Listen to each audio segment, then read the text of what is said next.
क्या तुम्हें पता है कि हम रोज कुछ ऐसी चीजें इस्तेमाल कर रहे होते हैं जिनका कनेक्शन सीधे मृत्यु से है?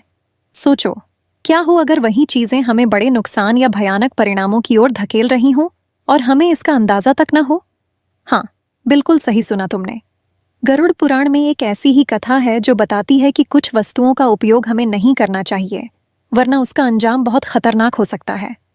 सुनने में अजीब लगता है ना? तो जरा सोचो, अगर ऐसा सच में हो तो क्या होगा? तो दोस्त, आज मैं तुम्हारे साथ एक ऐसा रहस्य शेयर करने वाला हूं जिसे जानने के बाद शायद तुम उन चीजों से दूर रहना चाहोगे जिनका तुम रोजाना इस्तेमाल करते हो। और यकीन मानो, इसे जानने के बाद तुम्हारा जीवन बदल जाएगा। लेकिन इससे पहले एक छोटी सी कहानी सुनते हैं जो इसे और अच्छे से समझने में मदद करेगी। और हाँ, ये कहानी पूरी सुनो, क्योंकि अधूरी बात न केवल भ्रामक होती है बल्कि नुकसानदेह भी हो सकती है। तो चलो शुरू करते हैं। एक बार गरुड़ जी, जो भगवान विष्णु के वाहन हैं, उन्हें एक शंका होती है। वो सीधे भगवान श्री कृष्ण के पास पहुंचते हैं, जो उस समय द्वारका में थे। भगवान श्री कृष्ण गरुड़ को देखकर बहुत खुश होते हैं और पूछते हैं, हे गरुड़, तुम्हारा स्वागत है। बताओ, किस विशेष प्रयोजन से आए हो? गरुड़ जी उन्हें प्रणाम करते हुए कहते हैं, हे प्रभु, मुझे एक सवाल सता रहा है जिसका उत्तर केवल आप ही दे सकते हैं। भगवान मुस्कुराते हुए कहते हैं, पूछो गरुड़, तुम्हारी हर शंका का समाधान करना मेरा कर्तव्य है। गरुड़ जी फिर गंभीर होकर सवाल पूछते हैं, जब कोई प्राणी मरता है तो वह क्या क्या चीजें अपने साथ लेकर जाता है, और उसके मरने के बाद उसकी कौन सी चीजें हमें नहीं छूनी चाहिए? भगवान श्री कृष्ण ने जवाब दिया, गरुड़, तुम्हारा सवाल बहुत गहरा है। जब कोई व्यक्ति इस संसार से जाता है तो वह 5 चीजें अपने साथ लेकर जाता है। लेकिन सबसे महत्वपूर्ण बात यह है कि मरने वाले व्यक्ति की कुछ खास चीजों का उपयोग कभी भी नहीं करना चाहिए। अगर तुम ऐसा करते हो तो भयंकर परिणाम भुगतने पड़ सकते हैं। अब भगवान ने गरुड़ जी को एक पुरानी कहानी सुनाई। यह कहानी एक ब्राह्मण और 5 प्रेतों की थी, जो बहुत ही विचित्र और रहस्यमय है। इस कहानी के माध्यम से भगवान ने बताया कि कैसे गलत काम करने से इंसान को मरने के बाद भी शांति नहीं मिलती और उसे प्रेत योनि में भटकना पड़ता है।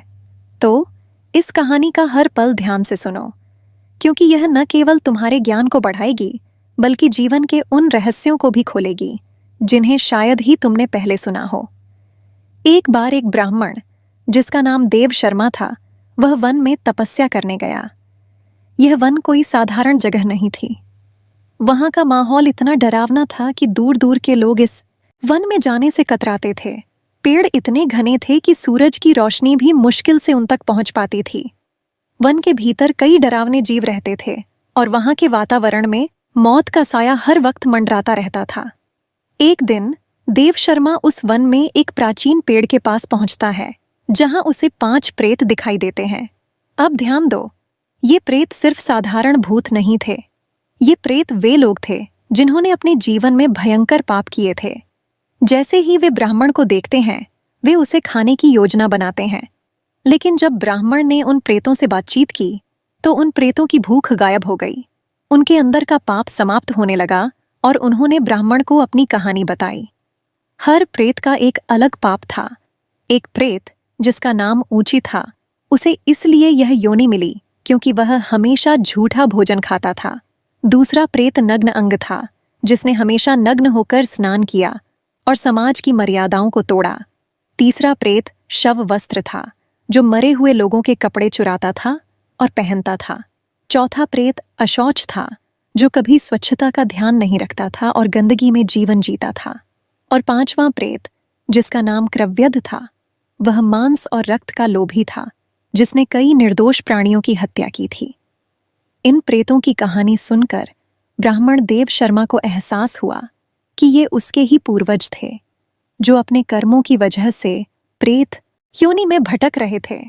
उसने उन प्रेतों की मुक्ति का संकल्प लिया और मुनि अगस्त्य के पास जाकर उपाय पूछे। मुनि अगस्त्य ने उसे पितरों की मुक्ति के लिए तर्पण और श्राद्ध कर्म करने की सलाह दी। भगवान श्री कृष्ण ने गरुड़ जी से कहा, हे गरुड़, यह कथा न केवल पापों के परिणामों को दर्शाती है बल्कि यह भी सिखाती है कि हमें जीवन में किन चीजों से बचना चाहिए। भगवान ने यह भी बताया कि मृत व्यक्ति की 3 खास चीजें, उसके कपड़े, उसके बर्तन और उसके गहने, कभी भी नहीं इस्तेमाल करने चाहिए। ऐसा करने से जीवन में बहुत सी विपत्तियां आ सकती हैं। तो दोस्तों, यह कहानी हमें एक महत्वपूर्ण संदेश देती है कि हमें अपने कर्मों का ध्यान रखना चाहिए और अपने पितरों का सम्मान करना चाहिए। और हाँ, एक बात और, जो चीजें हमें नहीं करनी चाहिए, उन्हें जानना और समझना बहुत जरूरी है ताकि हम अपने जीवन को बेहतर बना सकें। अब अगर तुम्हें ये बातें दिलचस्प लगीं और तुम और भी ऐसे रहस्यों को जानना चाहते हो, तो इस चैनल राधा रथ को सब्सक्राइब कर लो और कमेंट्स में अपने शहर का नाम और हर हर महादेव और राधे राधे जरूर लिखना।